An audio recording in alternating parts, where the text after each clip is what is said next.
Pasúce sa teliatka v centre Bratislavy dnes vzbudzovali pozornosť. Stali sa dnešnou asi najväčšou atrakciou hlavného mesta. Takýmto spôsobom protestovala rozhorčená farmárska rodina pred budovou Ministerstva pôdohospodárstva.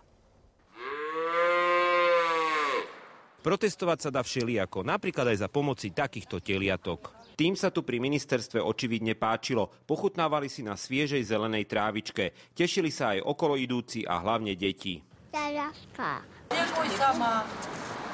Oni vedia, že ľudia ubližujú zvieratám. Základ problému je v prenajatých pozemkoch, na ktorých má farmár svoj dobytok. O tie sa prihlásili reštituenti a ako prvé odstavili zdroj vody pre zvieratá. Tým, že tí neprajníci zorali prechod ku pitnej vody, zasiali tú repku.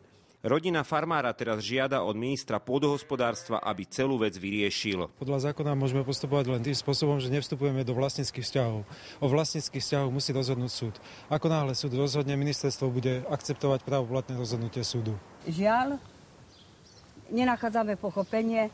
Vodu pre 41 kusov hovedzieho dobytka privážajú v bandaskách a pozemok nechcú opustiť za žiadnych okolností. Sú rozhodnutí protestovať až do vyriešenia sporu. Nech sa vyjadria ako ďalej.